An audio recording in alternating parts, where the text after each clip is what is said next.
semuanya, perkenalkan aku Clara Ingrid Herman yang hari ini akan mengisi mentoring pajak 2. Jadi kita hari ini akan bahas 3 soal, PPHOP, PPN, sama PPH Badan. Nah teman-teman, sebelum kita mulai, aku mau kasih disclaimer dulu bahwa kalau misalnya pada saat aku ngajarin kalian terus kalian menemukan bahwa ada yang caranya berbeda nih sama yang dosen kalian ajarin. Nah ingat, kalian tetap harus beracu pada cara yang dosen kalian udah ajarin ya, karena balik lagi tiap dosen itu bisa jadi punya cara yang berbeda gitu, ngajarin cara yang berbeda ke anaknya.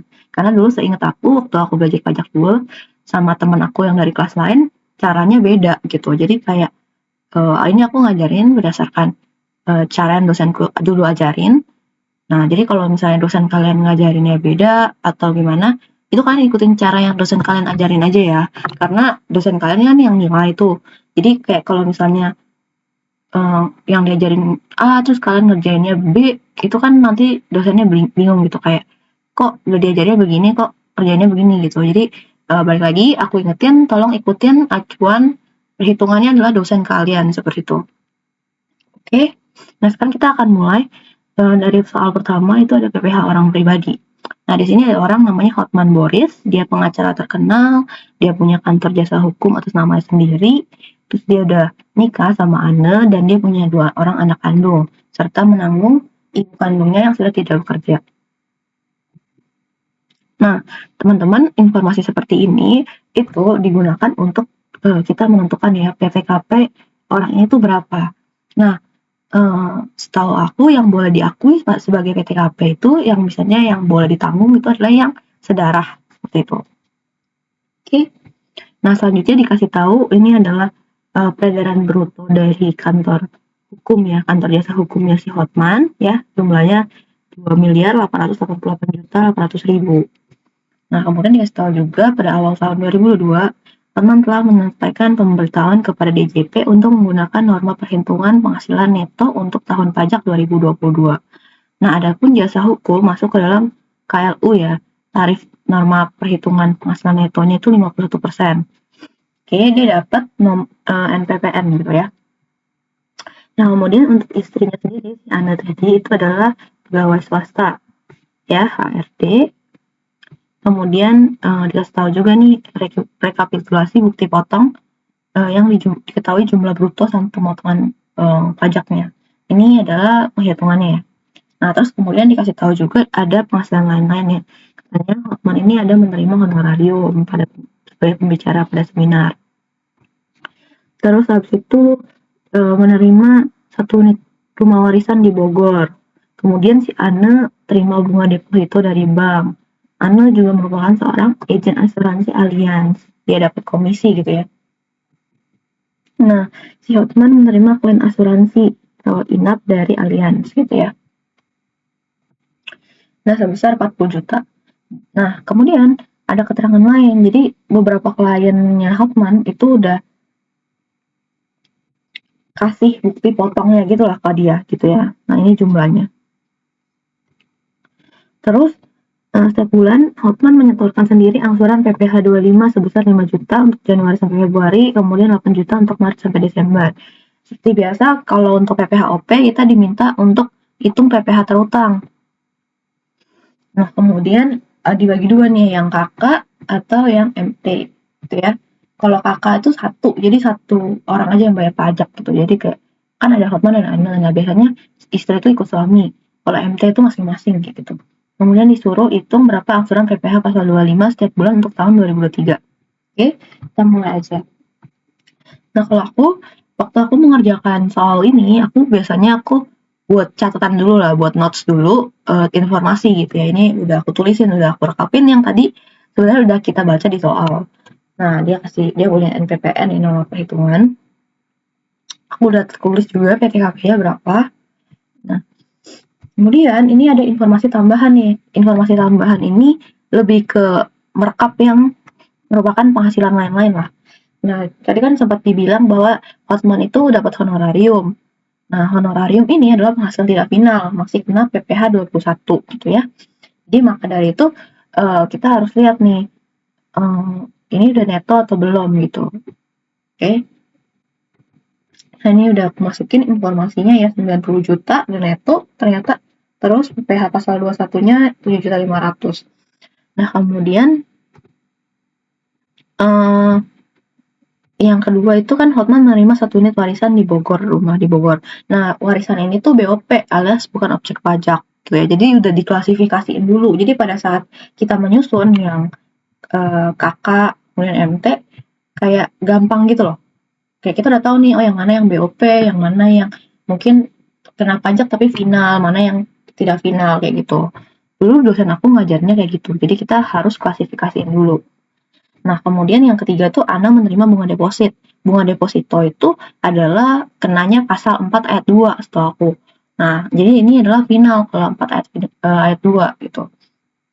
Nah, kemudian ada juga informasi Ana itu merupakan agen asuransi yang memperoleh komisi. Nah, memperoleh komisi selama 2022. Komisi ini penghasilan tidak final, setahu aku masih kena PPh 21. Nah, seperti yang kita tahu ini bener kan, kena PPh 21 gitu ya. Terus habis itu menerima klaim asuransi. Nah, klaim asuransi ini setahu aku nih BOP ya, alias bukan objek pajak gitu. Jadi kayaknya ini nggak dimasukin gitu. Oke. Kemudian dikasih tahu juga ada BUPOP ya dari klien-kliennya si Hotman. Kemudian ada angsuran si Hotman juga gitu ya untuk bayar PPh 25. Oke, karena kita punya informasi itu udah lengkap ya. Berarti kita udah mulai bisa ngitung nih. Udah mulai bisa ngitung si soal pertama yang disuruh PPh terutang untuk kakak nih yang pertama. Jadi seperti yang udah aku bilang, kalau misalnya kakak itu adalah maksudnya jadi misalnya suami istri. Nah, biasanya istri itu ikut suami, jadi suami yang bayar pajaknya gitu. Oke. Kita kalau untuk melakukan untuk menghitung PPh terutang, kita perlu yang namanya ini. Bikin kita perlu cari PKP-nya sih, sebenarnya tepatnya seperti itu. Oke. Nah, sekarang kita coba ya. Kita lihat, ini kita mulai dari omset dulu. Nah, omset itu kan baik Hotman maupun Ane itu sama-sama punya kayak ibaratnya penghasilan bruto lah ya. Nah, Hotman itu tadi seperti yang ada di soal 2,88800 ya, 2.888.800.000. Nah, kemudian si Ane itu dikasih tahu bahwa penghasilan brutonya 498.800.000. Terus kalau misalkan kalian tanya, Ci kenapa nggak langsung pakai yang neto aja, kan udah ada nih dari info gitu. Iya, tapi kan yang ngitung itu adalah kayak ibaratnya ini kan jadi satu nih sama punyanya si Hotman. Nah, si Hotman ini kena NPPN ya, kena tarif 51%. Nah, berarti karena Hotman yang bayar hitungannya, jadi itu penghasilannya masuk nih yang si Ana termasuk ke Hotman, jadi kena NPPN. Jadi kayak masuk. Kita perlu pakai yang si brutonya ini. Nah, oke ya.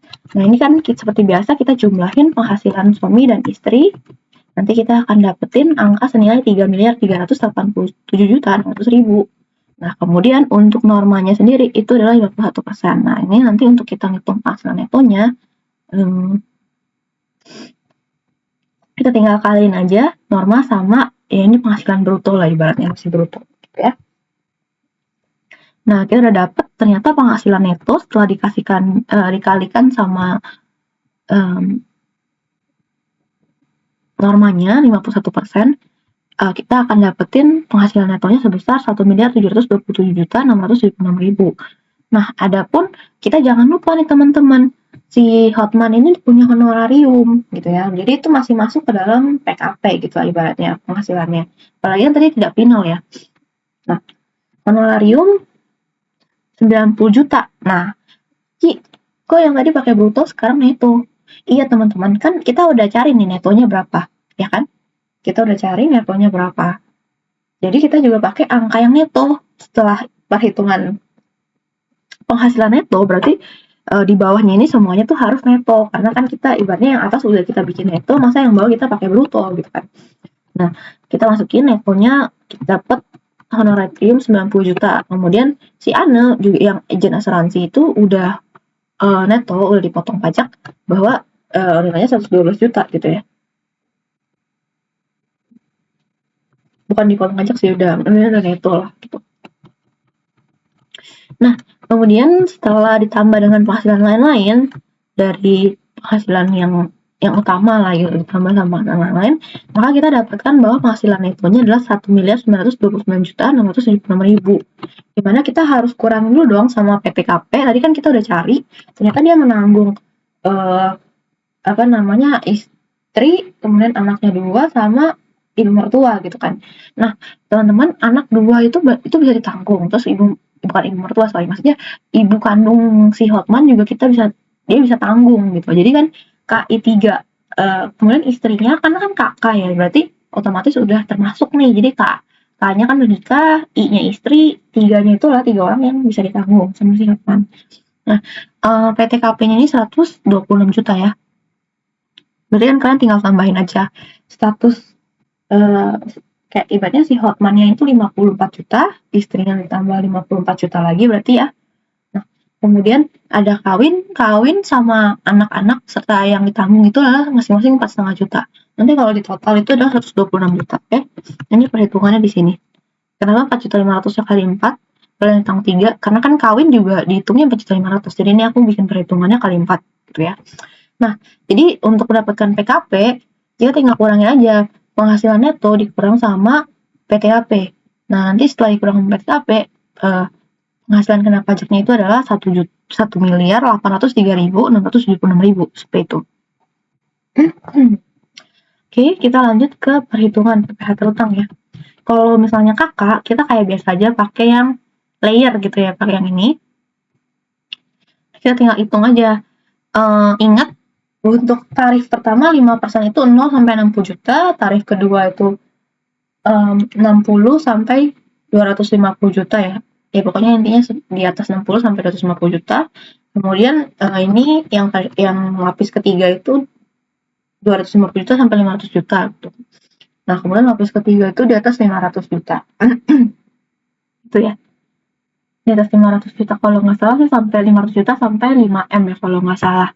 Tapi kalau kalian koreksi lagi ya, aku udah agak lupa tarifnya bawahnya gitu berapa. Setelah ingat aku sih sampai 5M gitu ya. Nah, ini kalau misalnya kita lihat, tadi kan udah ada lapis-lapisnya tuh masing-masing ini ya, masing-masing persentase kan udah ada batas-batasnya yang termasuk yang mana gitu penghasilannya. Nah, ini kalian lihat, oh penghasilan saya itu 1.803.676.000. Berarti kan secara yang make sense itu adalah harusnya kita benar dong, kita masuknya ke lapis yang 30%. Karena kan dia sampai penghasilan 5 miliar. Nah, sampai 5 miliar, nah sekarang ini 1M. Berarti masih masuk ke lapis yang 30% gitu ya. Nah, ini kan tadi range-nya 0 sampai 60 juta. Kalau misalnya melebihi 60 juta, artinya untuk range pertama, kita langsung masukin aja 60 juta sebagai ya ibaratnya nilai pengalinya tuh 60 juta. Kita kalian sama red. Kita dapat 3 juta, kemudian untuk lapis kedua itu kan tadi 60 juta sampai 250 juta ya. Nah, selisih antara 250 sampai 60 juta itu 190 juta, dan kita tahu penghasilan kita tuh di atas 250 juta. Nah, kalau udah kayak gitu, jadi kita masukin aja nih selisihnya 190 juta, terus dapatnya 28.500. Kemudian untuk lapis ketiga 25% itu kan dari 250 juta sampai 500 juta. Nah, selisihnya itu adalah gapnya itu 250 juta. Karena kita tahu penghasilan kita lebih dari 500 juta, maka dari itu kita langsung bisa aja maksimalin pakai selisihnya 250 juta. Nanti kita akan dapetin dikaliin sama red 25% adalah 62.500. Nah, lalu yang terakhir, jadi setelah kita hitung, oh ternyata kita udah hitung nih penghasilan kita kena pajaknya sampai 500 juta tuh udah kita hitung gitu. Tapi kan penghasilan kita 1M 803.676.000 yang kena pajak.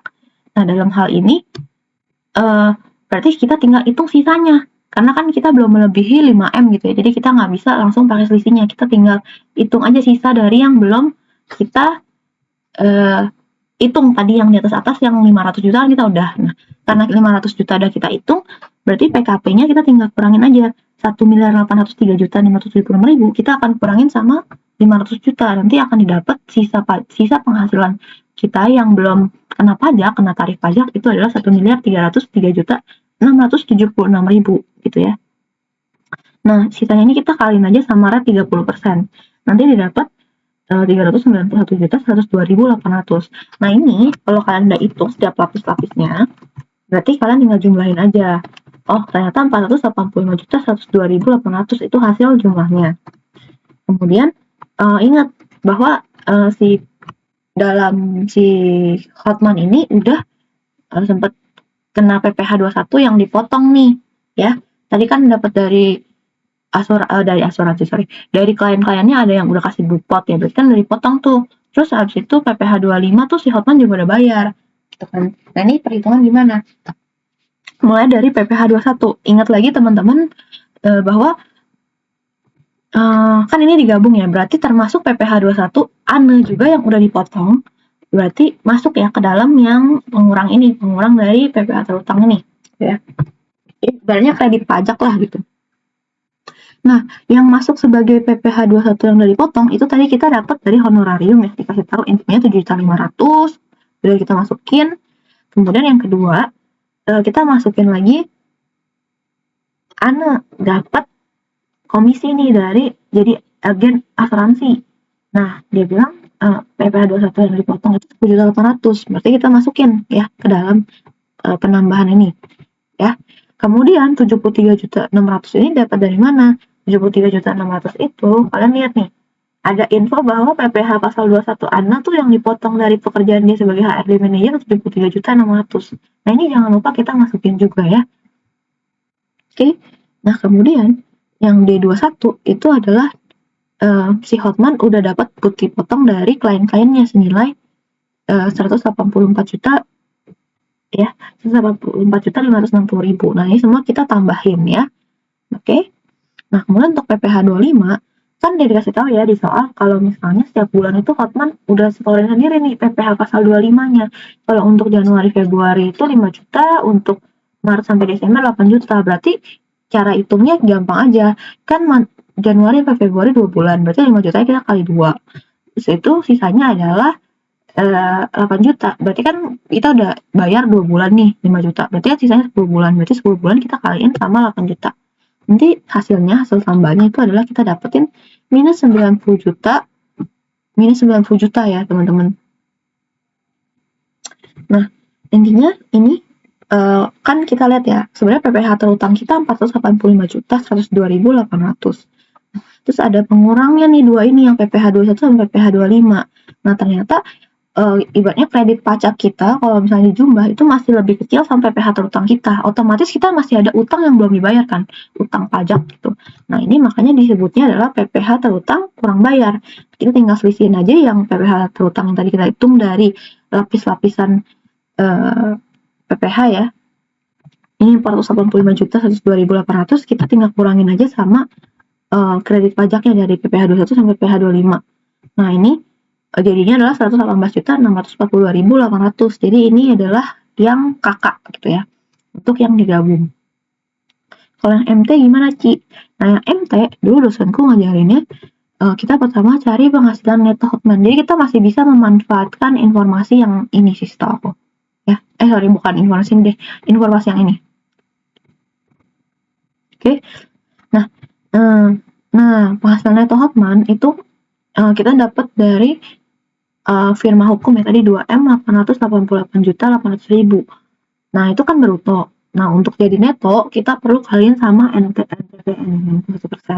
Maka kita dapetin senilai 1.473.288.000. Nah sedangkan si Hotman juga punya nih penghasilan dari honorarium dia ngisi jadi pembicara di seminar hukum. Nah ini 90 juta udah neto ya. Oke. Kita jumlahin, ternyata setelah dijumlahin Hotman punya penghasilan neto sebanyak 1.563.288.000. Nah sama juga kita juga cari penghasilan neto dari si Ana. Dia punya penghasilan dari jadi HRD 472.400.000. Kita mau pakai aja yang neto. Kenapa nggak pakai bruto lagi?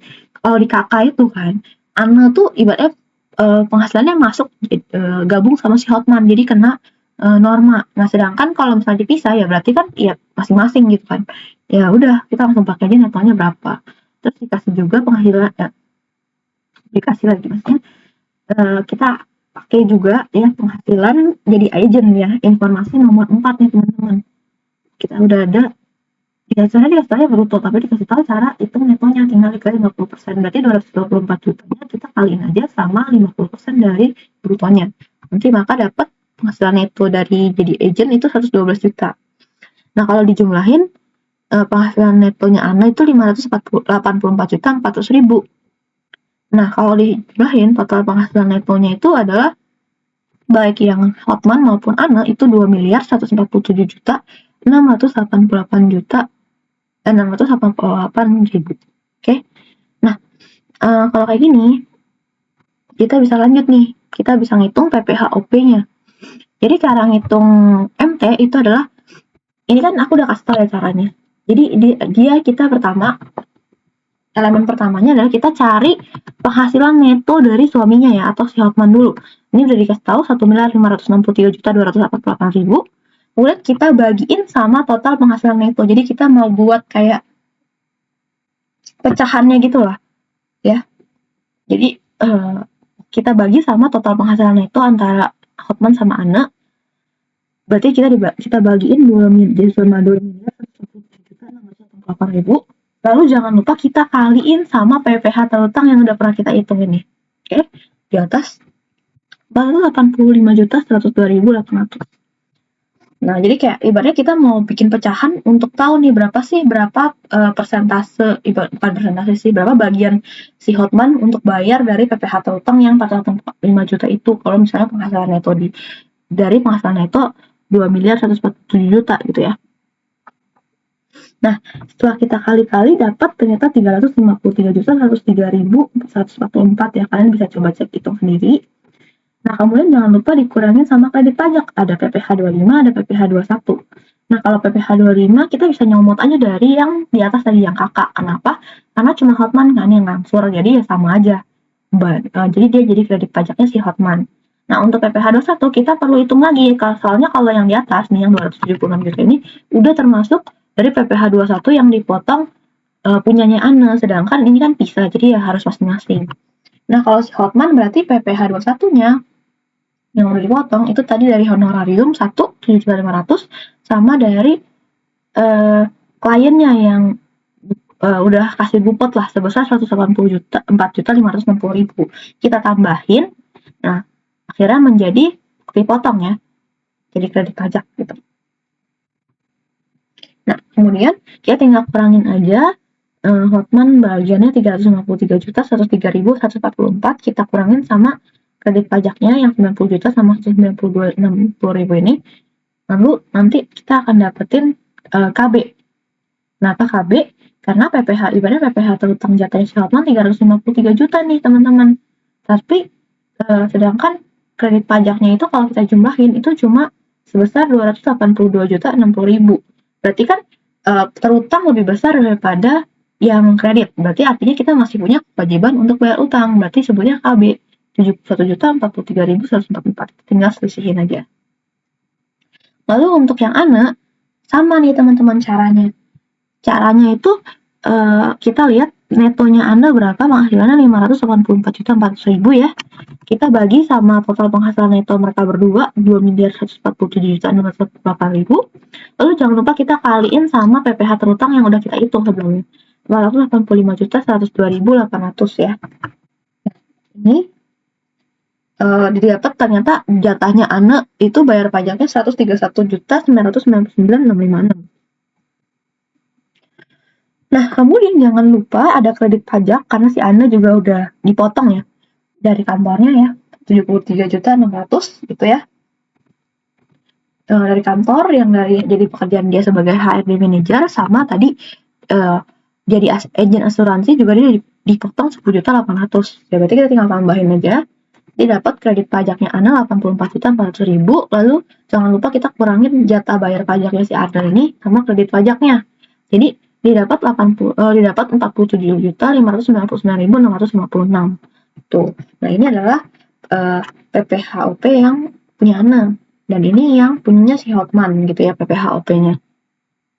Nah, kemudian untuk yang PPh 25 ya, ini Ini adalah angsuran PPh 25 setiap bulan gitu ya. Nah ini pertama-tama kan dia bilang untuk yang si Hotman ya, yang diangsur oleh Hotman. Berarti kita lihat di PPh OP si Hotman ya, yang atas tadi nih PPh OP ya, PPh masih terutang gitu ya. Itu 393 juta, kita tinggal pindahin aja. Lalu dikurang sama kredit pajaknya nih 192 juta 60 ribu. Kenapa yang PPh 25 nggak masuk jadi kredit pajak?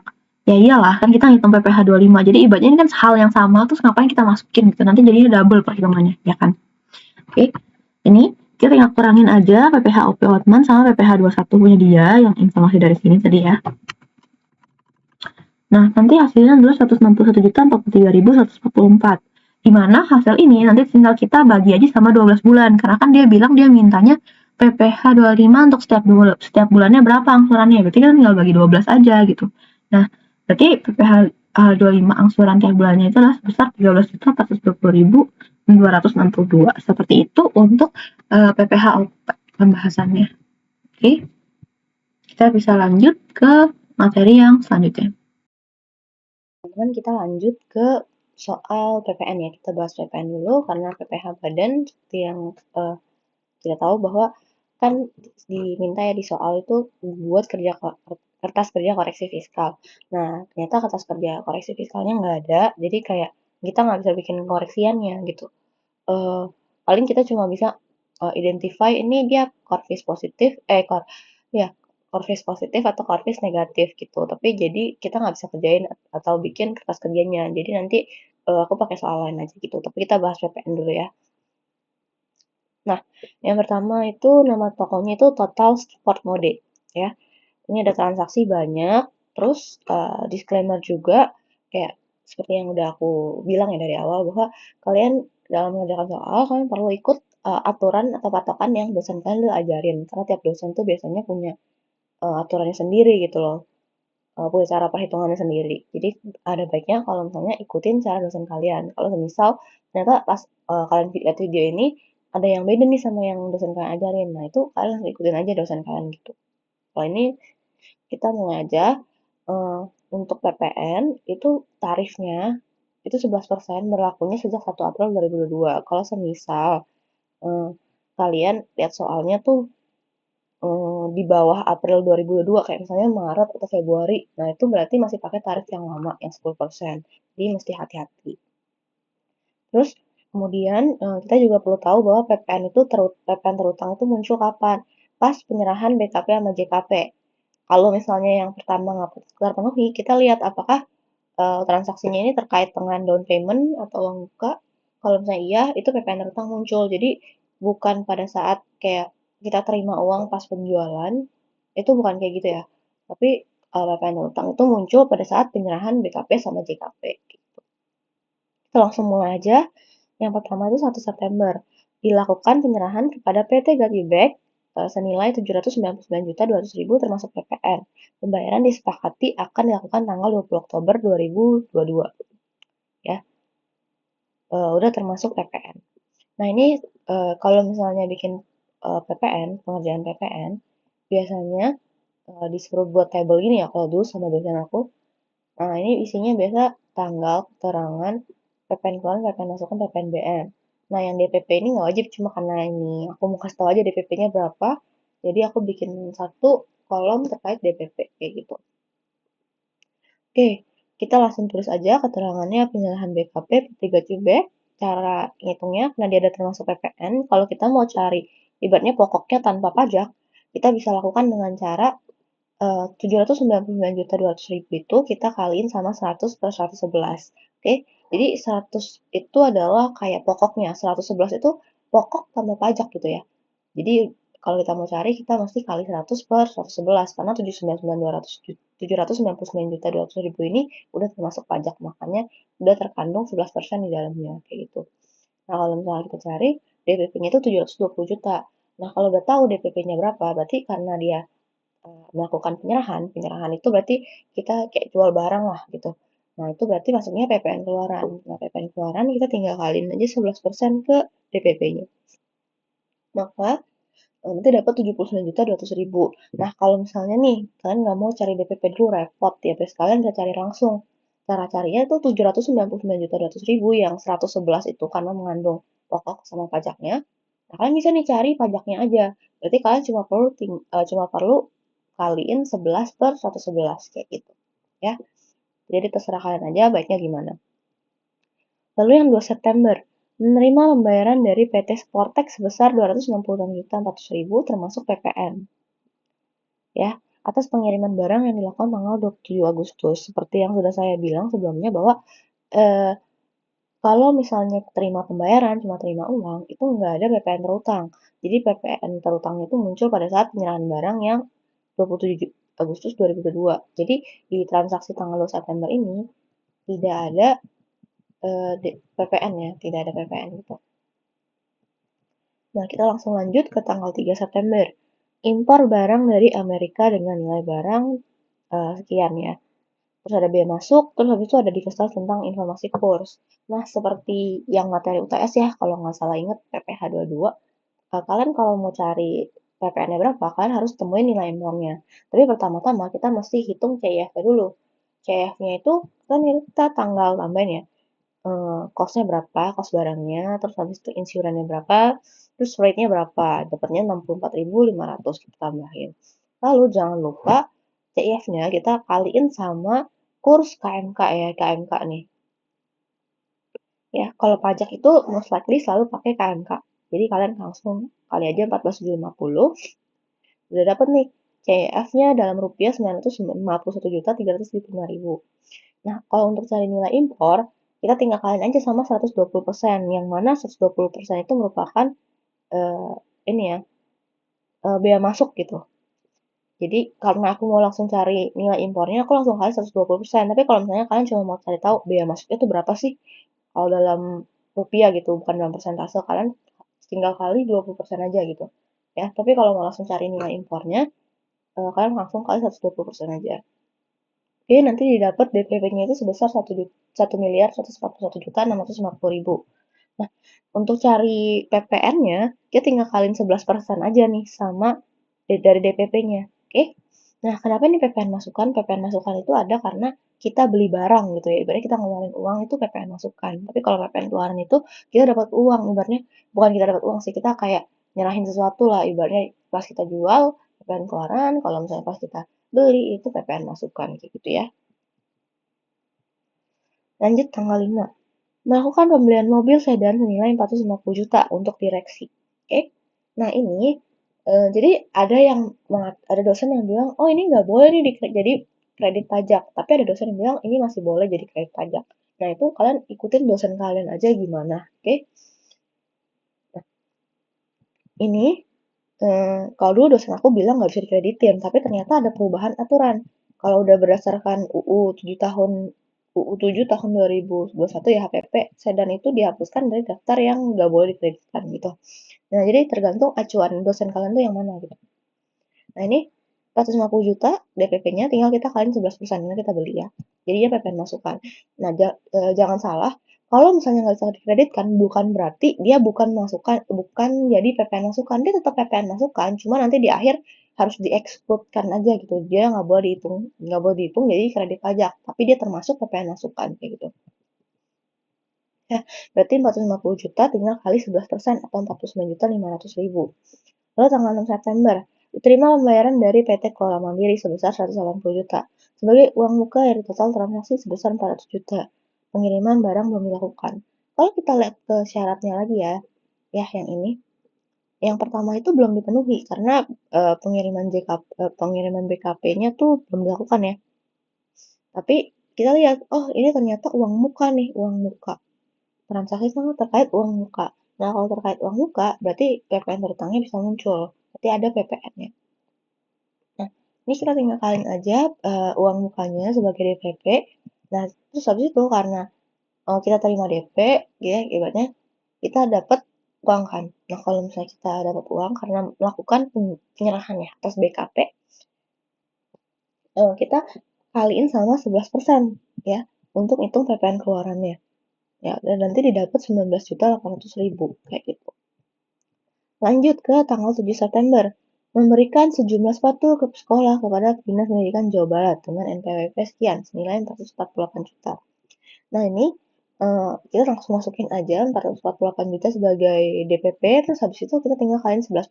Jadi, kalau misalkan memberikan sepatu sekolah kayak sumbangan lah ibaratnya, tapi bukan nasional gitu. Bukan terkait pencapaian nasional atau berarti cuma terkait satu wilayah atau gimana, itu biasanya tetap kena PPN ya. Nah, ini kita tinggal kaliin aja 448 juta, kita kaliin 11%, maka didapat PPN keluaran 49.200.000 ya, nah kita menyerahkan barang. Lanjut, tanggal 9 September, melakukan pembelian komputer senilai 47 juta dari PT Sysinfo. Berarti kalau kita beli, artinya kita keluarin uang. Kita keluarin uang, artinya PPN masukan yang ditambah ya. Nah, DPP-nya itu sebesar 47 juta ya, ini. Karena kan tadi pembelian komputer 47 juta, kita tinggal kaliin 11% untuk cari pajak masukan, PPN masukannya. Maka nanti akan dapat PPN masukannya sebesar 5.170.000. Lanjut, tanggal 10 September. Melakukan pengiriman barang kepada PT Kelola Mandiri. Lihat tanggal transaksi tanggal 6 September. Pelunasan atau tagihan tersebut akan dilakukan di Oktober. Nah, jadi di tanggal 6 September yang tadi kita udah kerjain, yang kasih DP itu, di tanggal 10 Septembernya udah pengiriman barang kayak gitu. Nah, seperti yang kita tahu, pengiriman barang itu muncul PPN terutang. Nah, berarti kan kita harus hitung sisanya karena DP-nya udah kena PPN terutang. Jadi 400 juta ya nilai transaksinya, kita kurangin sama 180 juta. Nanti didapat 220 juta, lalu jangan lupa nanti kita kali 11% untuk mencari PPN keluarannya ya. Tuh. Nanti hasil PPN keluarannya adalah sebesar 24.200.000. Kita bisa lanjut ke tanggal 10 yang kedua. Jadi jangan sampai lewat gitu ya, karena tanggal 10 September kalian pikir udah, terus langsung lanjut ke tanggal 13. Jangan ya, kalian harus baca teliti soalnya. Nah, diberikan sejumlah sepatu untuk karyawan terbaik perusahaan dengan total nilai 18 juta. Nilai tersebut terdapat laba sebesar 20%. Ini tuh kayak konsumsi sendiri lah. Kalau konsumsi sendiri ini, setahu aku harus ngitung DPP-nya itu berdasarkan COGS-nya ya, nggak boleh berdasarkan harga jual kayak gitu. Kita langsung lihat aja. Nah, ini 18 juta, karena di dalam 18 juta itu udah mengandung laba 20%, alias 18 juta ini udah bukan 100% lagi, dia 120% karena udah ada laba di dalamnya. Nah, maka dari itu kita mesti hitung untuk cari nilai pokoknya tuh berapa sih barang ini. Nah, cara-caranya gimana? Karena kita tahu 18 jutanya ini udah mengandung 20% laba, nah berarti kita akan kaliin sama 100 per 120. 120 itu adalah 18 juta yang udah mengandung laba. Jadi kan nilainya udah nggak 100%, jadi bertambah 120%. Nah, kita jangan lupa kita kali sama 100. 100 ini tuh maksudnya adalah kita mau cari COGS-nya gitu loh. COGS itu di sini bernilai 100 gitu. Maka kita bagi sama 120. Lalu itu akan jadi DPP-nya ya 15 juta COGS-nya. Terus kita tinggal kaliin 11% untuk cari PPN keluarannya karena kita kasihin barang gitu ya. Nah, setelah dikali 11%, maka PPN keluarannya itu bernilai 1.650.000. Seperti itu. Kita lanjut ke transaksi tanggal 13 September ya. Membayar 9.990.000 termasuk PPN kepada bengkel mobil-mobi atas biaya servis 4 mobil truk untuk mengantarkan barang kepada pelanggan. Nah, tanggal 13 September, karena kita keluarin uang, ini adalah maksudnya kita langsung tinggal kali aja 9.990.000, kita kaliin sama 100 kita kaliin sama 11 per 111 ya, kalau mau cari PPN-nya langsung gitu, PPN masukannya. Tapi kalau misalnya nih kalian mau tahu dulu DPP-nya berapa, karena dia udah termasuk PPN, kalian bisa kaliin dulu 9.990.000-nya dengan 100 per 111 gitu ya. Nanti didapat DPP-nya 9 juta, nah lalu sisanya tinggal kita lakukan sebagai PPN masukan ya. Oke, kita lanjut ke transaksi tanggal 14. Melakukan pembelian satu set peralatan hiburan, TPS 5 sama TV 90 inch untuk mengisi ruang hiburan kantor sebesar 20 juta. Nah, ini kita langsung kaliin aja ya DPP-nya 20 juta Lalu kita tinggal kali 11% untuk PPN masukannya. Berarti PPN masukannya yang terutang itu 2.200.000. PPN masukannya 2.200.000 lah pokoknya gitu. Ya. Nah, kita keluarin uang untuk beli barang. Kita lanjut ke transaksi tanggal 15 September. Diserahkan barang senilai 24 juta kepada Kedubes Malaysia. Atas transaksi tersebut mendapatkan fasilitas PPN dibebaskan. Nah, kalau fasilitas PPN dibebaskan artinya kita tetap ibaratnya ya nggak kena PPN sih ini maksudnya ya. Nah, tanggal 15 September diserahkan barang kepada Kedubes, dapat fasilitas PPN. Nah, ini sebenarnya DPP-nya 24 juta, tapi karena dapat fasilitas PPN, jadi PPN keluarannya bernilai 0, jadi alias ya kita nggak bayar PPN sih sebenarnya kayak gitu. Oke, kalau misalnya ada fasilitas PPN dibebaskan. Lanjut ke tanggal 16 September. Nah, 16 September telah dibayar uang langganan internet kepada PT Mediatama sebesar 4.440.000 termasuk PPN dengan kwitansi sekian pada tanggal 15 September 2022. Oke, ini kita udah bayar ya, artinya kalau kita bayar kita keluarin uang. Berarti sebenarnya gampang aja langsung 4.440.000 kita kali 11 sama 111. Jadi kita akan dapat PPN masukan ya sebesar 440.000. Tapi kalau kalian mau cari DPP-nya, kalian bisa kalian 4.440.000 kalian kalian 100 per 111. Jadi terserah kalian ya mau langsung cari PPN masukannya berapa, udah bisa dihitung langsung kali 11 per 111 atau kalian mau cari dari DPP-nya dulu. Itu nggak ada masalah karena akan sama aja. Lanjut, transaksi tanggal 17 September. Dilakukan penyerahan barang kepada PT Bata Merdeka yang berada di kawasan Berikat. Nah, kalau kawasan Berikat ini biasa dapat fasilitas PPN juga ya.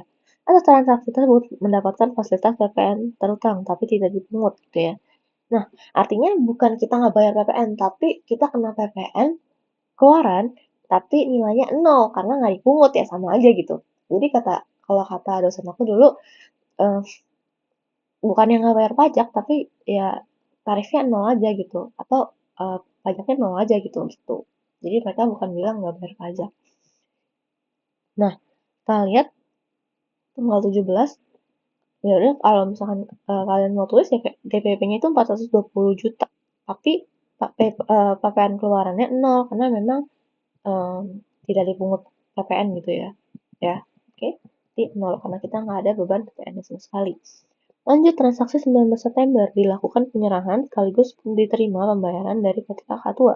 Nah, kalau kayak gini, penyerahan sekaligus pembayaran berarti udah ada penyerahan BKP. Nah, kalau udah ada penyerahan BKP, artinya kita boleh akui sebagai PPN terutang ya. Nah, berarti kita lihat DPP-nya tuh di soal sebesar 800 sebesar 900 juta. 800 deh ini ya. Atas penyerahan satu buah unit dengan harga jual 800 juta. Nah, ini dibeli di tahun 2009 nilainya 10M 10M 500 juta. Oke.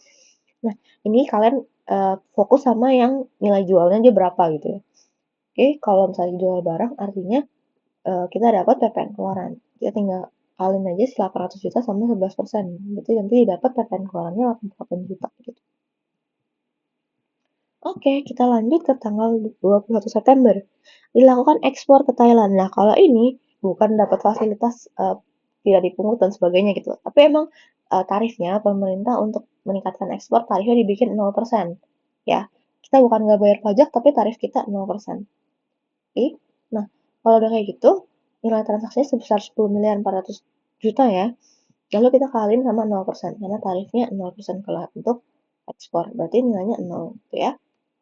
Lanjut ke tanggal 20 September, diterima pembayaran sebesar 860 juta dari PT Maju Terus. Atas transaksi tersebut dilakukan pengiriman pada tanggal 14 Oktober 2022. Nah, jadi kita cuma terima uang, tapi nggak ada penyerahan BKP sama JKP. Berarti tanggal 22 September ini nggak ada PPN yang terutangnya. Jadi makanya ini dikosongin semua. Oke? PPN terutangnya nanti muncul tanggal 14 Oktober pada saat penyerahan BKP.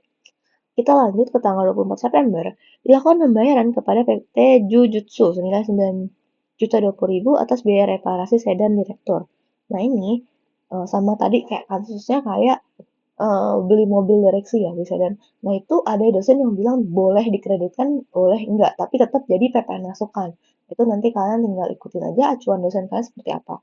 Nah di sini aku hitung PPN masukannya, berarti dari 9.020.000 dapat PPN masukan 992.200 gitu. Jadi udah berdasarkan aturan baru yang UU 7 tahun 2021 HPP itu sedan udah dihapusin dari daftar yang nggak boleh dikreditkan. Jadi tergantung acuannya ke mana. Oke, acuannya peraturan apa gitu maksudnya. Lanjut, tanggal 26 September diserahkan barang senilai 820 juta pada PT Galang Perkasa secara konsinyasi. Nah ini seingat aku kalau konsinyasi itu juga nol ya, alias gak dipungut gitu ya. Makanya ini nol. Alias gak ada ini di strip karena nggak ada PPN utang. Nah ini ada catatan belum timbul DPP karena belum ada pembayaran yang diterima gitu. Jadi ya udah. Kan kalau konsinyasi itu ibaratnya sistemnya nitip gitu. Kita belum tahu kita dapat pendapatan berapa gitu. Lanjut, tanggal 29 September dilakukan penyerahan barang kepada toko Bansun tidak memiliki NPWP. Ini nggak jadi masalah kalau misalnya klien kita jadi nggak punya NPWP gitu ya. Oke. Dengan nilai 160 juta, pembayaran akan dilakukan pada 5 Oktober. Nah, karena penyerahan barang artinya sudah memenuhi kriteria pertama, ada penyerahan BKP dan CKP. Berarti langsung aja DPP-nya 160 juta, PPN keluarannya karena kita kasih barang ke orang, itu sebesar 11%. Kita kaliin aja sama 160 juta, berarti kita dapatnya PPN keluaran sebesar 17.600.000. Nah, ini udah jadi ya, hitung PPN keluaran sama PPN masukan ya gitu ya. Kita tinggal totalin aja. Nah, ini ada transaksi lain ya terkait dengan KMS, tapi kita selesaikan dulu tabel perhitungan kita ya di sini. Nah, hitunglah PPN keluaran, PPN masukan, atau PPN kurang lebih bayar masa September 2022. Nah ini kalian jumlahin ya dari PPN keluaran dari atas nih transaksi pertama sampai transaksi yang terakhir tanggal 21 September. Begitupun yang PPN masukan gitu. Ya, yang penting kalian jumlahin dulu. Nah, kalau udah begitu, jadi gini, kalau misalnya nih hasil kalian jumlahin ini kan PK, ini PM ya, sebanyak PM. Nah, kalau pajak keluaran lebih besar daripada pajak masukan, artinya jumlah kewajiban kita untuk bayar PPN terutang itu masih lebih banyak daripada kredit pajak yang udah kita dapetin. Artinya itu kurang bayar. Tapi kalau misalnya nih ternyata eh, pajak keluarannya atau PPN keluarannya itu lebih kecil daripada si PPN masukan, artinya itu kita lebih bayar gitu. Nah, dalam hal ini kan udah pasti PPN kurang bayar ya, karena kan PK-nya lebih besar daripada PM. Nah, ini berdasarkan Undang-Undang Nomor 42 Tahun 2009, ini adalah kalau misalnya biaya beli sedan sama yang biaya reparasi tadi tuh nggak boleh diakui sebagai kredit pajak gitu ya. Nah, makanya ini harus kita keluarin dulu. Jadi makanya ini aku kurangin PPN keluarannya dikurang PPN masukan. Ini aku kurangin lagi sama eh,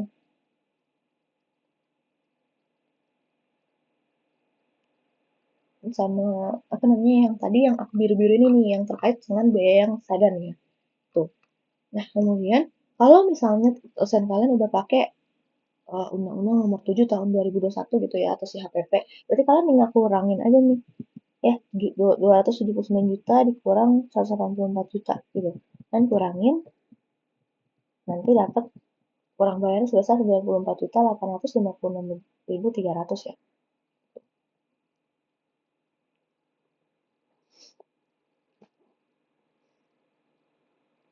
Nah ini kalau misalnya kalian bingung sih kenapa ini kita coba ya kita lihat kalau misalnya nggak dikurangin. Nah ini coba aku kurangin ya 279 juta nih PPN keluaran aku kurangin sama ini yang biru aku lewatin ya karena kan asumsinya kalau misalnya aturan yang tadi itu nggak boleh dikredit pajak. Nah, ini kurangin kurangin kurangin kurangin oke ya. Tadi ternyata ada salah ada miskom. Nah ini intinya adalah tidak boleh intinya segini jadi dia belum bayar kalau misalnya yang biaya sedan itu nggak boleh dijadiin kredit pajak maka PPN kurang bayar sebesar 145.348.500 berarti tadi ada keliru ya. Jadi kalian ikutin yang 145.348.500 aja. Oke, kita lanjut. Nah, ini kita disuruh hitung PPN kegiatan pembangunan sendiri atau KMS. Nah, kalau dalam KMS ini tuh tanah itu nggak termasuk ya. Jadi kalau misalnya yang masuk itu adalah yang kayak terkait pembangunannya, bukan kalau pembelian tanah tuh enggak, tapi terkait pembangunan sendirinya. Berarti yang boleh diakui itu sebagai bisa masuk sebagai PPN itu adalah pembelian material sama upah buruh karena pembelian tanah nggak termasuk. Berarti kita tinggal pindahin aja angkanya 340 juta lalu tambah 180 juta totalnya 520 juta. Nah, PPN sama KMS itu kita perlu kaliin total biayanya dulu dengan 20%, itu baru jadi DPP. Nanti baru kali 11%. 11% itu tarif PPN. Maka nanti dapat nilai PPN KMS-nya itu sebesar 11.400.000. Terus yang ketiga itu ditanya tata cara pengaturan sama pelatihan PPN serta batas waktunya. Nah, ini kalian bisa gunakanlah pengetahuan kalian berdasarkan pajak satu juga harusnya udah belajar. Nah, ini kalian tinggal sesuaikan aja menurut kalian jawaban terbaik yang mana ya untuk nomor 3 seperti itu untuk pembahasan dari PPN. Oke? Oke, sekarang kita lanjut ke soal terkait PPh badan ya. Seperti yang udah aku bilang nih, aku cari soal lain. Jadi dia di soal ini udah pasti terkait laporan laba rugi komersialnya. Jadi kita bisa langsung susun kertas kerja fiskalnya gitu ya. Oke, nah ini namanya PT Sutasa Makmur. Di hasil laporan laba rugi ya. Ini aku udah pindahin anggapan aja ke sini ya, ke Excel. Udah aku pindahin. Oke, kita coba langsung buat bareng-bareng. Oke. Nah, ini ada keterangan tambahan ya terkait koreksi, apakah akan ada koreksi atau tidak gitu. Nah, kalau aku biasanya aku akan kerjain berdasarkan akun-akun yang tertera ya di laporan laba rugi komersial gitu, biar nggak ada yang kelewat. Karena kadang-kadang walaupun di keterangan tambahan nggak ada bilang ini koreksi atau enggak, ada yang harusnya dikoreksi gitu. Jadi kayak kita mesti cek gitu. Kalau aku daripada kelewat, takutnya mendingan aku periksa satu-satu dari akun-akun dari laporan komersial kayak gitu. Jadi aku tinggal tandain di keterangan tambahan kalau misalnya udah aku bahas gitu. Tapi balik lagi kalau kalian memang bisa mengerjain secara terstruktur dari keterangan tambahan ya nggak apa-apa monggo. Tapi silakan kalian cek lagi ya. Ini tuh termasuk kalau misalnya nggak dibahas biaya-biaya lain itu ada jadi ada koreksi atau enggak gitu. Oke, kita coba ya. Ini pertama itu ada penjualan ya sebesar 18.500 juta. Nah ini tuh nggak ada service, udah aku cek ya. Ya karena emang informasi terkait penjualannya itu ini cuma jabarin aja dari 18.500 juta. Nah ternyata ada penjualan ke bendahara Kemerdekas. Nah kalau misalkan dijabarin kayak gini buat apa sih? Karena kan nggak ada korvis katanya. Nah ini nanti berguna untuk jadi kredit pajak ya karena ini PPh 22 gitu ya. Tapi nanti kita bahasnya nanti aja, sekarang kita lanjutin dulu. Nah, ini ya udah kalau gitu aku breakdown aja ya. Pokoknya totalnya sama-sama 18.500 juta. Nah, baik komersial maupun fiskal sama ya. Sama-sama 18.500 juta alias nggak ada korvis. Oke, kita bisa lanjut harga pokok penjualan ya 10.578 juta. Kalau kita lihat di keterangan tambahan dia nggak jelasin ya berapa HPP-nya, cuma dia kayak breakdown gitu. Persediaan awalnya berapa, pembelian barangnya berapa, persediaan akhir berapa. Nah, si COGS itu kan seperti yang kita tahu bisa dicari nih dari informasi ini. Ya, kita tinggal detailin aja persediaan awal, kita akan tambahin sama pembelian barang dagang ya yang 11M 451.500 ini. Lalu kita akan kurangin sama persediaan barang akhir tahun. Nah, harga pokoknya nanti didapat 10M 578 juta. Oke. Baik yang fiskal maupun komersial sama karena nggak ada koreksi gitu ya. Oke, kalau misalnya kita udah dapet harga pokok penjualan, kita bisa hitung laba brutonya. Dengan cara kita ngurangin si peredaran usaha sama harga pokok penjualan. Maka baik komersil maupun fiskal, laba brutonya itu sebesar 7.922 juta gitu ya. Jadi nggak ada koreksi. Kita lanjut ke biaya operasional. Terkait gaji, THR, dan bonus. Coba kita cari di keterangan tambahan, ada nggak terkait gaji, THR, sama bonus. Ya, ini kan udah tadi kita lihat dulu. Ini pakai yang mana aja deh. Nah, oke. Ya udah, terus kita akan lihat.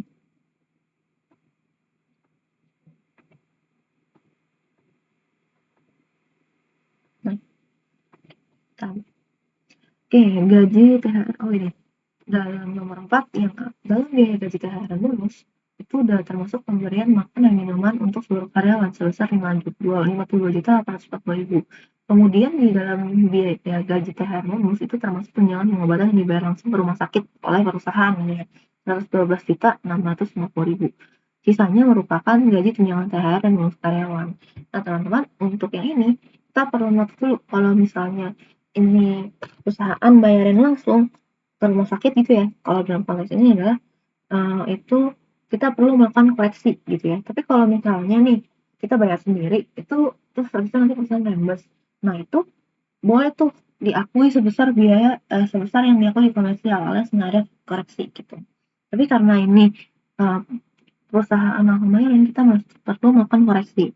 Nah, koreksinya berapa ya? Berarti sebesar 112.650.000. Kenapa koreksi positif? Karena gini teman-teman, berarti kan sebenarnya di komersial itu boleh diakui sebesar 1.045.670.000, 670.000. Nah, pada saat kita tahu harus dikoreksi, artinya ada pengurangan ya bebannya, karena beban yang 1M ini nggak boleh diakui semua. Nah, karena bebannya jadi berkurang gitu ya, dan berarti kalau beban berkurang, implikasinya adalah nanti laba usahanya semakin gede. Nah, kalau misalnya laba usaha semakin gede, menghasilkan laba usaha semakin gede, maka nanti kita sebutnya koreksinya sebagai koreksi positif ya. Seperti itu. Nah, ini angkanya kita tinggal kurangin aja untuk yang angka fiskalnya. Yang komersial kita kurangin sama yang positif. Oke. Jadi dapat gaji THR dan bonus itu sebesar 933.020.000 yang boleh diakui secara fiskal. Lanjut, PPh pasal 21 ditanggung perusahaan. Kita lihat ya, oh ini ada. Perusahaan menggunakan metode dalam perhitungan PPh pasal 21. Nah, ini teman-teman, ini juga ada notes-nya. Kalau misalnya metode gross up, itu kita sebutnya sebagai deductible expense, alias nggak perlu dikoreksi gitu, karena bisa dijadiin expense. Berarti ini nggak ada koreksi ya, sama aja baik yang di komersial maupun yang di fiskal. Tapi teman-teman kalau kita cek di bawah-bawah itu ada biaya PPh 21 ya, atau biaya pajak penghasilan, ini harus dikoreksi, nggak boleh diakui. Maka dari itu ini yang ada ternyata di laporan komersial ini harus kita nolkan ya, karena nggak boleh gitu, karena nggak boleh diakui sebagai expense. Nah, ini sebesar 16.220.100. Oke, kita tinggal kurangin aja sama si korpus positif. Kenapa korpus positif? Karena ya kan nggak boleh diakui nih. Kalau nggak boleh diakui berarti bebannya jadi 0. Padahal di komersial boleh diakui. Nah, kalau bebannya jadi 0, labanya bakal naik. Berarti nanti kita taruhnya sebagai korpus positif. Kalau misalnya gara-gara bebannya turun kan labanya naik. Gitu. Kita lanjut ya. Tadi habis PPh pasal 21 tentang perusahaan. Nah, sekarang alat tulis kantor. Alat tulis kantor. Kita lihat dulu alat tulis kantor apakah ada. Nah, nggak ada alat tulis kantor ya, berarti asumsinya karena ini buat kantor ya boleh diakui sebagai beban di fiskal gitu ya. Beban secara fiskal. Lanjut kita ke alat biaya bahan bakar. Biaya bahan bakar juga ternyata nggak ada tuh keterangannya. Berarti kita asumsiin biaya bahan bakarnya ini udah memenuhi syarat untuk jadi beban di fiskal. Maka dari itu nggak ada koreksi nih, yang kayak sama aja gitu. Lanjut, biaya perjalanan dinas. Nah, biaya perjalanan dinas ini 4 sih. Oke. Merupakan biaya reimbursement bagian marketing untuk perjalanan dalam kota dan luar kota sebesar 322.500.000. Sisanya merupakan biaya perjalanan direksi yang berlibur ke luar negeri. Secara fiskal, yang boleh diakui itu ya yang sebesar 322.500.000 doang. Yang biaya perjalanan direksi itu nggak boleh diakui, tapi sedangkan di komersil itu boleh diakui. Berarti harus kita lakukan koreksi ya. Nah, ini karena yang boleh sebesar 320.500, yang tadinya di komersial 430.700, berarti kan bebannya berkurang, artinya nanti labanya naik. Berarti nanti kalau ada koreksi kita tinggal kurangin aja ya, 432.700.000 kita kurangin dengan 320.500.000. Nah, nanti selisihnya kita masukin korpus karena ujung-ujungnya bebannya berkurang, labanya akan naik gitu. Kita lanjut biaya marketing. Biaya marketing sih di sini nggak ada ya keterangan tambahannya. Oke, berarti kita harusnya nggak ada korpus sama aja ya, baik yang komersil maupun fiskal. Oke, kita lanjut dulu ke biaya training pegawai. Biaya training pegawai.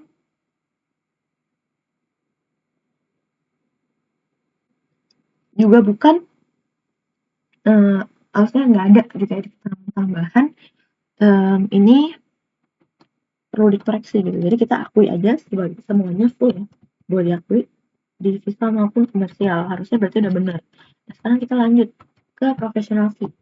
Professional fee, nah professional fee ini nggak ada terkait informasi terkait ada korpus atau enggak, berarti asumsinya sama nih nilainya, baik yang komersial maupun fiskal gitu. Oke. Lanjut, biaya listrik air telepon. Oke, biaya listrik air telepon juga nggak ada informasi, berarti kita asumsiin baik fiskal maupun komersial sama aja gitu ya, nggak ada perubahan, artinya nggak ada korpus. Nah, kita lanjut ke biaya penyusutan. Nah, biaya penyusutan itu biasa kayak gini ya, dikasih tabel gitu. Nah, ini untuk kerjain biaya penyusutan, aku udah bikin tabel di sebelahnya, kita bisa lihat dulu.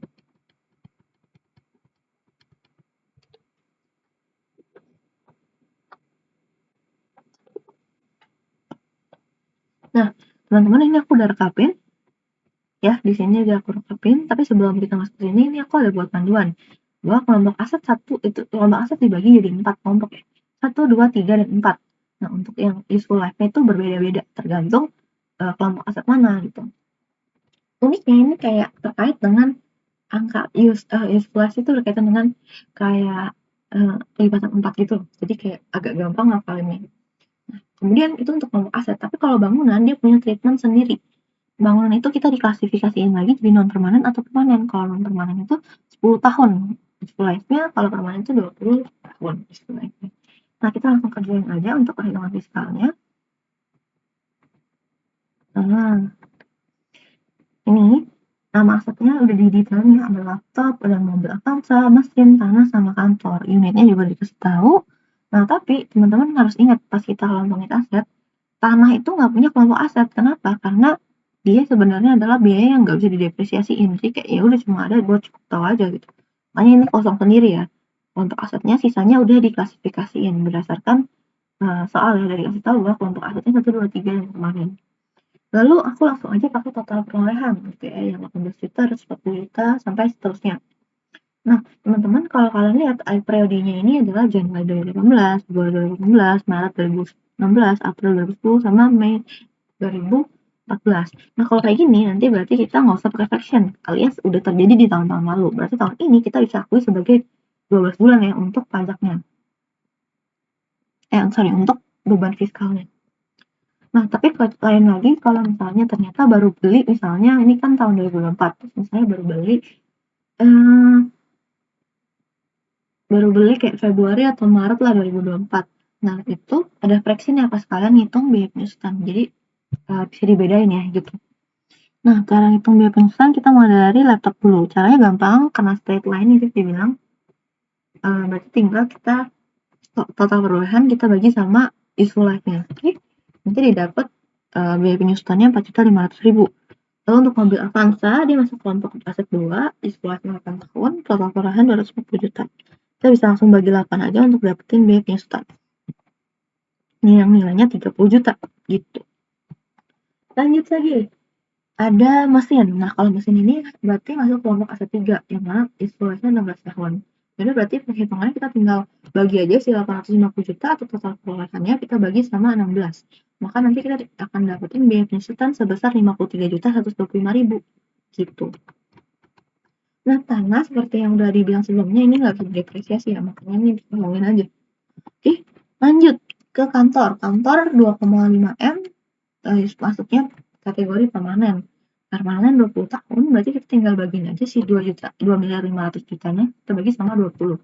Jadi dapat biaya penyusutan atau biaya penyusutan fiskalnya itu sebesar 125 juta. Nah, kemudian kita harus jumlahin dulu nih untuk tahu berapa sih biaya penyusutan yang harus kita bayar tahun ini. Ternyata nilainya sebesar 212.625.000. Oke. Nah, kalau misalnya udah kita jumlahin, udah tahu total biaya penyusutan fiskalnya berapa, berarti sekarang waktunya kita bandingin sama yang biaya penyusutan komersial. Ini di sini udah kasih tahu bahwa untuk penyusutan komersial, biaya penyusutan diakui sebesar 196.949.162. Untuk dibandingin ya, ini ternyata di komersil pengakuan beban tuntutannya lebih kecil dibanding fiskal. Nah, kalau kayak gini bebannya akhirnya semakin besar. Kalau bebannya semakin besar, labanya akan berturun. Maka nanti terdapat koreksi negatif sebesar selisih antara biaya penyesuaian fiskal maupun komersil. Nah, kayak gini ya sebagai koreksi negatif di terkait biaya penyesuaian gitu ya. Kan bebannya nambah gitu, makanya ada biaya korpus negatif. Lanjut, penyisihan piutang tak tertagih. Penyisihan piutang sewa gedung kelewatan. Sewa gedung. Nah, sewa gedung, kita lihat ada informasi ini. Oh, ada nih yang D. Biaya sewa gedung untuk periode 2 tahun. Dimulai per Januari 2021. Nah, teman-teman kalau misalnya kayak gini, kita tuh di pajak itu nggak boleh akrobasis berdasarkan yang udah terjadi gitu ya. Kalau dalam hal ini kan dia bayar 2 tahun, nah ternyata udah terjadi 1 tahun gitu lah ibaratnya. Nah, kalau kayak gitu ya berarti kita tinggal tulis aja biaya 85 juta kita kalian sama 12 bulan per 24 bulan. Yang mana artinya karena beban sewa gudang yang boleh diakui semakin kecil, berarti ada koreksi positif. Ya, sebesar 42.500 kan tinggal tunggu pengurangannya gitu. Tinggal dikurang-kurangin aja gitu ya. Lanjut, penyusutan piutang tak tertagih. Ini ada infonya nih di yang E4E ya. Katanya penyusunan piutang tak tertagih nggak memenuhi pasal. Nah, kalau nggak memenuhi pasal, ini udah langsung harus dikoreksi ya. Koreksi positif. Karena nilainya jadi 0. Berarti bebannya berkurang, nggak boleh diakui. Ya. Berarti adanya masuk koreksi positif selanjutnya. Lanjut, biaya entertain. Nah, biaya entertain ini sebesar 35 juta, nggak ada daftar nominatifnya. Nah, kalau nggak ada daftar nominatif, ya berarti nggak boleh diakui ya. Tapi di sini, dari 70 juta yang dicek di komersil, 35 juta ada buktinya. Berarti kita cuma perlu koreksi 35 juta ya. Karena lagi-lagi karena expense-nya jadi turun, terus nanti ujungnya labanya naik, maka koreksinya itu koreksi positif. Lanjut lagi. Biaya pajak penghasilan. Nah, tadi kita udah bahas ya, ini nggak boleh diakui, jadi kita harus koreksi positif, nilainya nanti soalnya jadi 0. Ya. Lanjut, sumbangan ke panti asuhan. Sumbangan ke panti asuhan tuh nggak ada informasinya. Nah, berarti asumsinya ini bukan sumbangan nasional ya. Nah, jadi dari 43 juta ini nggak boleh diakui sebagai beban di fiskal. Nah, kalau nggak boleh diakui sebagai beban fiskal, artinya ada koreksi positif karena bebannya semakin turun kan, nilainya berarti 0. Gitu. Kita lanjut ke biaya sanksi perpajakan. Ini ada ya informasi tentang sanksi keterlambatan. Nah, kalau sanksi itu udah mesti udah harus kudu bahwa nggak boleh diakui gitu ya. Kita harus langsung koreksi positif karena kan bebannya jadi 0 ya. Ini 5 juta langsung kita offset 5 juta ya. Jadi nilai akhirnya adalah 0. Lalu biaya PKB dan BNKB ini juga nggak dikasih tahu yang ada info terkait ini. Maka kita asumsikan udah memenuhi syarat sehingga yang komersil maupun fiskal sama aja gitu nilainya. Lanjut, biaya rekreasi pegawai. Nah, rekreasi pegawai kok kantor yang bayarin gitu ya. Nah, kalau kayak gini jadi nggak boleh diakui sebagai beban di fiskal. Jadi kita harus koreksi semuanya ya. 50 juta. Oke, lanjut lagi ke biaya lain tidak terperinci. Nah, ini kata-kata kuncinya tidak terperinci. Nah, kalau nggak terperinci artinya berarti sebenarnya nggak memenuhi syarat. Terus bisa jadi belum memenuhi standar lah. Nah, berarti kita harus lakukan koreksi lagi karena tadinya 89 juta, 89 juta, terus harusnya jadi 0. Berarti ada koreksi positif ya sebesar nilai komersil si negara tersebut. Si negara tersebut lagi. Jadi si beban tersebut ya, makanya ini langsung aku koreksi positif 89.163.200. Nah, memang nggak boleh diakui, jadi ada koreksi. Nah, kalau misalnya kalian nggak kerjain dari transaksi, pasti yang di bawah-bawah yang kayak pihak lain bisa jadi ketinggalan. Jadi aku sangat menyarankan kalau kalian kerjain berdasarkan acuannya adalah yang komersil gini, gitu ya. Jadi aku sangat sarankan bahwa kalian kerjain berdasarkan yang kayak udah terdaftar gitulah di komersilnya, maksudnya jadi laporan keuangannya tuh udah kalian lihatnya dari sini gitu, bukan lihat dari keterangan tambahan. Karena kalau dari keterangan tambahan pasti ada yang kelewat gitu. dan aku nggak mau sampai kalian kayak gitu. Nah, kita udah bisa hitung ya total biaya operasionalnya untuk yang fiskal maupun yang fiskal maupun yang komersial. Nah, kita udah bisa hitung laba usaha, berarti kita tinggal kurangin aja si laba bruto usaha, kita kurangin sama total biaya operasional, nanti dapat laba usahanya baik yang komersial maupun yang fiskal. Nah, tapi belum selesai sampai di sana. Ada penghasilan atau biaya di luar usaha. Oke, kalau yang misalnya kita udah pernah bayarin PPh finalnya, kegiatannya, berarti itu nggak boleh diakui lagi di laporan keuangan fiskal gitu ya. Berarti ini kita langsung aja pendapatan jasa giro. Ini tuh udah kena pajak final, kalau nggak salah 4 ayat 2. Nah, kalau misalkan kayak gitu, berarti nggak boleh diakui nih pendapatannya.